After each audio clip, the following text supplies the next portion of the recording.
Welcome to the Wise Guides. I'm Evie. I'm your host, and I'm also a first-gen professional with over a decade of experience in corporate HR. I'm here to provide you with practical guides on how to increase your wealth and your happiness at work. Whether you're feeling like an imposter in that new job, juggling a million responsibilities, or just trying to get your foot in the door, this is your space to find real, no BS advice, hear from people who have already been there, and maybe even laugh a little along the way. So grab your coffee or your glass of wine, settle in, and let's dive into today's topic. You are exactly where you need to be.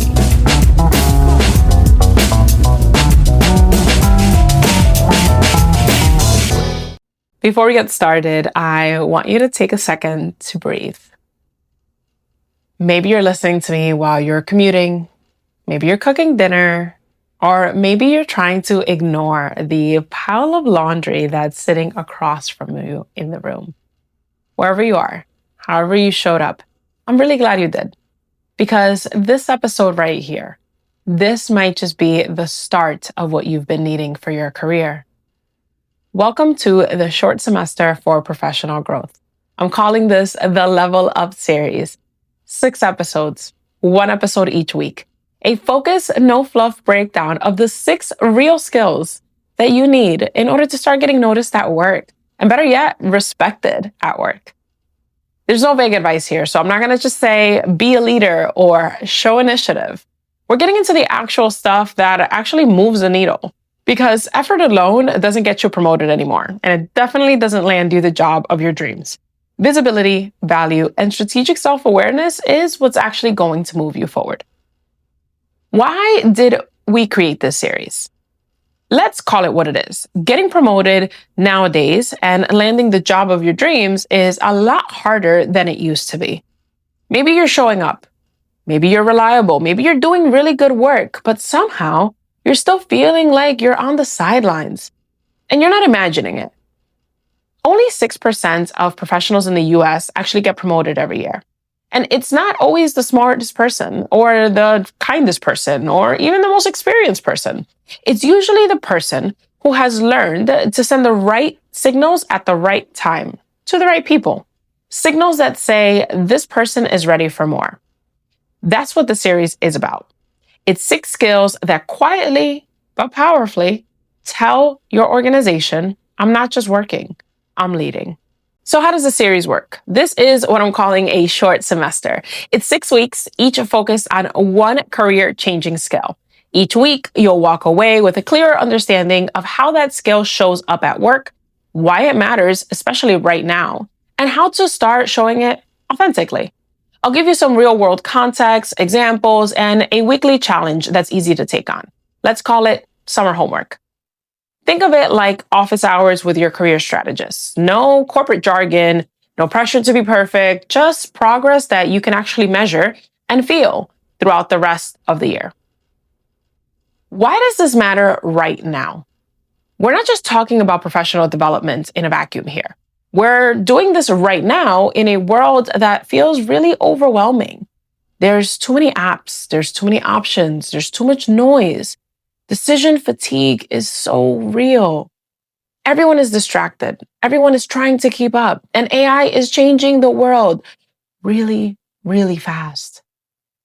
In all that chaos, companies aren't just looking for a good worker. They're looking for leaders. They're looking for people who know how to cut through the noise and show leadership in subtle and meaningful ways. That's why what got you here isn't enough to get you promoted or hired anymore. You don't need a new degree, and you don't need a personality transplant. You really just need to start showing up with the right skills in the right way at the right time. Okay, so enough of an intro. Let's walk through the syllabus, the 6 skills that we'll explore over the short semester. And as we do, I want you to really take it in. Don't just listen with your head. Really listen with your experience. But think about your daily work. Think about what frustrations you have. Think about your what's next questions that you sit thinking about on a daily basis while you're at work. Because these 6 skills, they're not soft skills. These are power skills, superpower skills. And you need all 6 if you are serious about getting promoted in this season of work. Number one, AI fluency is not optional anymore. Let's start with the obvious. Artificial intelligence is not going anywhere. And look, I got it. It can feel intimidating. It's a new tool every 5 minutes, a LinkedIn bro yelling about automation, and suddenly you're wondering if you've fallen behind just because you don't know the difference between ChatGPT and Claude. But here's the thing. You don't need to be a tech expert. You just need to understand how these tools work for you in the work that you do to help you work smarter, not harder. Think about, we're all drowning in to-do lists. We're all behind on strategy. We're all fighting for time on the calendar. AI can help you buy some of that time back. If you know how to use it, it can actually summarize, generate, organize, and even write a first draft of that email that you've been putting off for 2 weeks. And here's where it matters. The people getting promoted right now aren't just doing more. They are working differently. They're learning how to collaborate with technology instead of avoiding it. They're not just using it for a quick email here and there. They're truly integrating it into their day-to-day, into how they get their work accomplished, and they're celebrating that fact.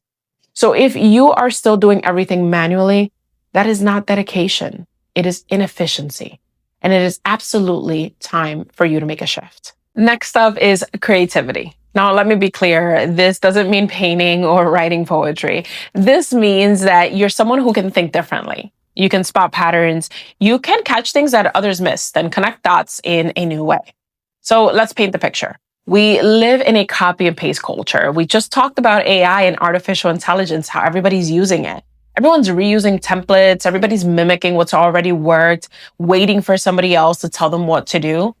But companies are hungry for originality. Think of the last movie that you saw that was truly original. It had an original story. That movie stuck with you and you remembered it because it was unique. It had creativity. It wasn't just a repeat of something that's been done before. Companies are looking for the same.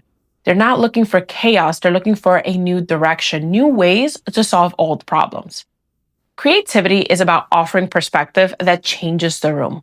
It's saying, hey, what if we tried it this way? And giving people something that they haven't heard 1,000 times before. And the truth is, with AI doing the basic writing, designing, and number crunching, creativity is really your last competitive edge. So when you bring ideas that feel fresh, timely, and thoughtful, you stand out. There's no doubt about it. Next up is motivation. Motivate like a leader, even if you don't have the title. We already know that you don't need the title in order to be a leader. You don't need to have direct reports. You don't need to have a team. But you do need to be able to know how to move people forward. Whether it's customers, whether it's coworkers, whether it's anybody on a project team, you need to be able to move people in the right direction towards the goal. Here's what I mean. People are tired. The last few years have really burned us out in a way like no other. Morale feels so shaky. Focus is really hard. And everyone's looking around wondering who's going to step up. This is where you get to shine. Can you rally people around a shared goal? Can you remind them why this work actually matters, even when it's hard? Can you be the calm voice in the group chat, in the Slack channel, the one who says, let's keep it going, we got this? That is leadership. That is influence. That's not cringy, and it's not being a brown noser.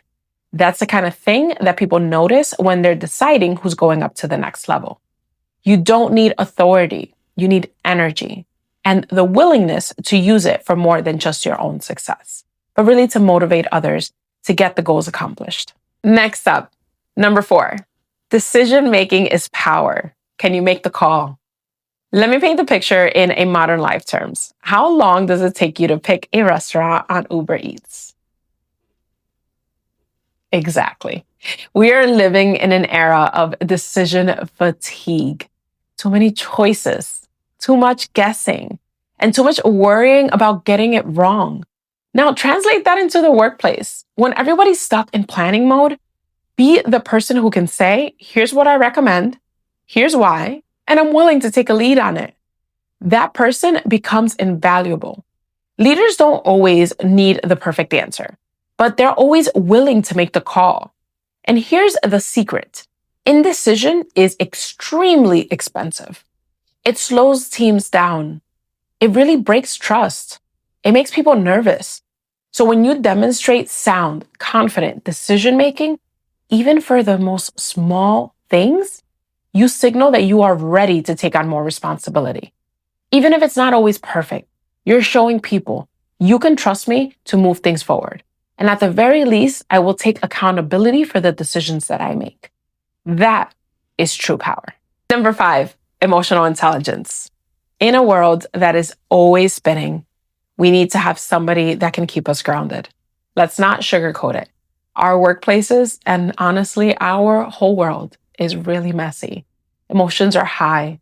Things are volatile. You've got hybrid schedules, layoffs, cross-functional tensions, and politics, and Zoom fatigue, and everything else that's happening in people's lives outside of work. So yeah, people are reacting really fast. Emotions are really high. And honestly, it's easier to shut down or to overreact. This is where emotional intelligence becomes your anchor. It's the ability to pause before responding, the ability to read the room, even the Zoom room, to recognize when a teammate is spiraling and ask the right question to help de-escalate, to take feedback without crumbling, to give feedback without railroading or bulldozing, and most importantly, to stay steady when things get hard. Because honestly, we know that things will get hard. The people who rise in this environment aren't just brilliant, they are emotionally fluent.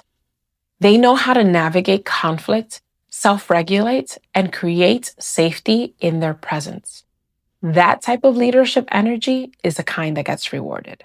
Last but not least, clear communication. Speak so people actually remember you. All right, this is one of the most underrated skills in the workplace. How you talk about your work. I want to ask you something.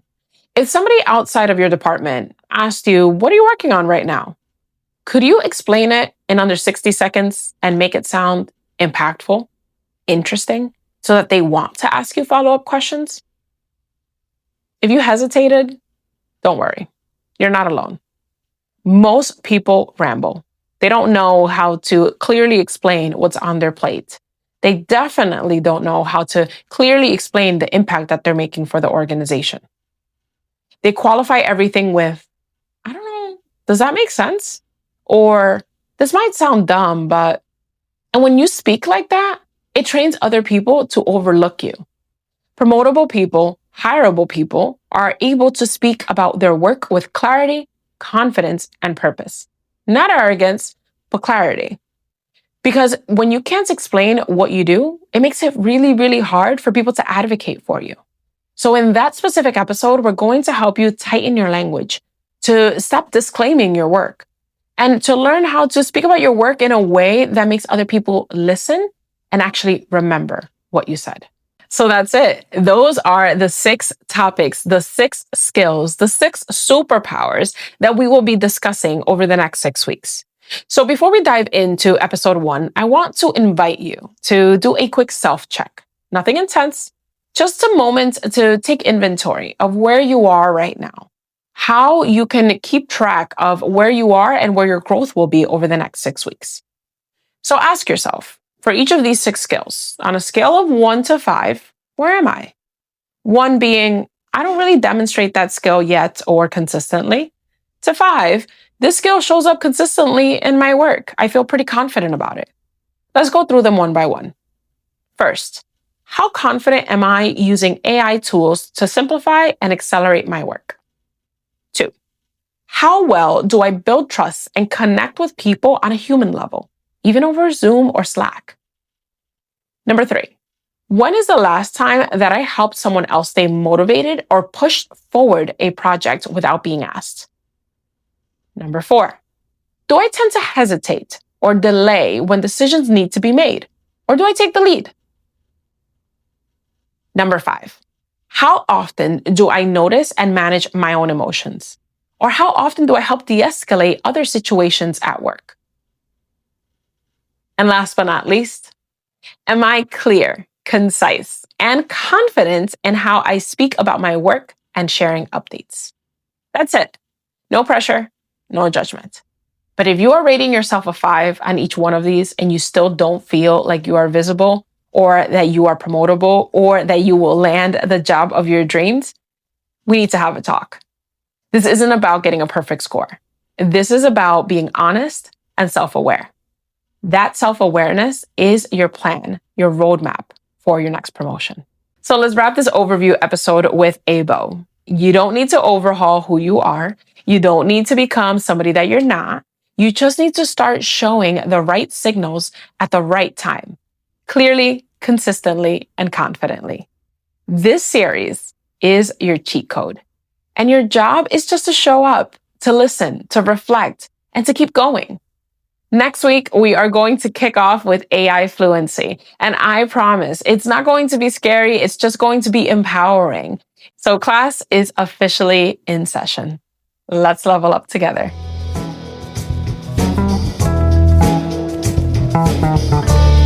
And just like that, you've received your dose of work wisdom. I hope you're walking away with something that makes you feel a little bit more confident, a little bit more seen, and a whole lot more capable. Remember that the journey is yours. There's no one right way to do it, and it's okay to take it one step at a time. If today's topic hit home for you and you're thinking you can use a little extra support, I'd love to chat one-on-one. Head over to the show notes so you can figure out how to book some time with me. And if you enjoyed hanging out with me, make sure to hit the subscribe button so you don't miss any future episodes. And if you're feeling a little generous, please leave a quick review. It can help more people like us find the show. Plus, I'd love to hear what you think. Let's keep the conversation going. Follow me on Instagram at WorkWiseGuide.